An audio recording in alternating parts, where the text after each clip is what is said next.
നമ്മൾ മലയാളികൾ എല്ലാവരും ആകാംക്ഷയോടെ കാത്തിരിക്കുന്ന ഒന്നാണ് സഞ്ജു സാംസൺ പ്ലേയിങ് 11-ൽ ഉണ്ടാകുമോ എന്നത്. ഇന്നത്തെ സിംബാബ്വേയുമായുള്ള മത്സരം ഇന്ത്യയെ സംബന്ധിച്ചിടത്തോളം നോക്കൌട്ട് മത്സരം തന്നെയായിരിക്കും. ഇനി നമുക്ക് സഞ്ജുവിൻ്റെ സാധ്യത പരിശോധിക്കാം. ഇഷൻ കിഷൻ എന്തായാലും ടീമിൽ ഉണ്ടാകുമെന്ന് ഉറപ്പാണ്. അഭിഷേക്, തിലക് വർമ്മ, റിങ്കു ഇവരിൽ ഏതെങ്കിലും ഒരാൾക്ക് പകരം സഞ്ജു വരാനാണ് കൂടുതൽ സാധ്യത. റിങ്കു സിംഗ് ടീമിനോടൊപ്പം ചേർന്നു എന്ന് ടീം മാനേജ്മെൻറ്റ് ഓൾറെഡി കൺഫേം ചെയ്തു. ഇനി നമുക്ക് ടീമിൻ്റെ ഒഫീഷ്യൽ സൈഡിൽ നിന്നുള്ള അപ്ഡേറ്റ്സ് നോക്കാം. ഗംഭീർ പറയുന്നത് ടീമിന് ആവശ്യമുള്ള സമയത്ത് ഡെലിവർ ചെയ്യാൻ പറ്റുന്നവരെയാണ് ടീം സെലക്ഷനിൽ മുൻഗണന കൊടുക്കുക എന്നതാണ്. കരിയർ സ്റ്റാറ്റിസ്റ്റിക്സ് മാത്രം കൊണ്ട് കാര്യമില്ല. അക്ഷർ പട്ടേൽ ടീമിലേക്ക് മടങ്ങിയെത്തുന്നതിനെ പറ്റിയും അദ്ദേഹം സൂചന നൽകി. അതിലൂടെ സ്പിന്നിംഗ് വിഭാഗം ശക്തിപ്പെടുത്താൻ കഴിയുമെന്നും അദ്ദേഹം വിശ്വസിക്കുന്നു. ബാറ്റിംഗ് കോച്ചിൻ്റെ അഭിപ്രായത്തിൽ ടോപ്പ് ഓർഡറിൽ 3 ലെഫ്റ്റ് ഹാൻഡേഴ്സ് ഉള്ളതുകൊണ്ട് എതിർ ടീമിലെ ഓഫ് സ്പിന്നർമാർ അവർക്കെതിരെ തന്ത്രങ്ങൾ മെനയാൻ സാധ്യതയുണ്ടെന്നും അദ്ദേഹം പറഞ്ഞു.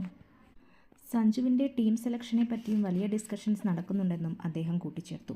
മിഡിൽ ഓർഡർ ശക്തമാക്കുന്നതിനെക്കുറിച്ചും ചെക്ക് ഓഫ് സ്പിന്നിങ്ങിനെ തുണയ്ക്കുന്നതിനാൽ സ്പിന്നിംഗ് ഓപ്ഷൻ പരിഗണിക്കുന്നതിനെക്കുറിച്ചും അദ്ദേഹം പറഞ്ഞു. ഇനി സഞ്ജു ആർക്കു പകരം എന്ന് നോക്കാം. എൻ്റെ അഭിപ്രായത്തിൽ ഇഷാനെയും അഭിഷേകിനെയും മാറ്റാൻ ചാൻസ് ഇല്ല. അവസാന ഓപ്ഷൻ എന്ന് പറയുന്നത് തിലക് വർമ്മ അല്ലെങ്കിൽ റിങ്കു. രണ്ടുപേരും ലെഫ്റ്റ് ഹാൻഡേഴ്സ് ആണ്. റിങ്കു അച്ഛന് സുഖമില്ലാത്തതിനാൽ കാര്യമായി പരിശീലനത്തിൽ പങ്കെടുത്തിട്ടില്ല. പിന്നെ തിലക് വർമ്മയും ഔട്ട് ഓഫ് ഫോം ആണ്. ഇവരിൽ ഒരാൾക്ക് പകരമായി ടീമിൽ എത്താൻ ചാൻസ് ഉണ്ട്. പിന്നെ ബാറ്റിംഗ് ഓർഡർ പൊസിഷൻ ഒന്നുകിൽ 1 ഡൗൺ അല്ലെങ്കിൽ 6th പൊസിഷൻ ആവാനാണ് സാധ്യത.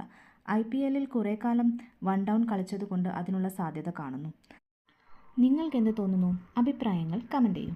അപ്പം നമുക്ക് 6:30-ക്ക് ടോസിങ്ങിന് കാണാം.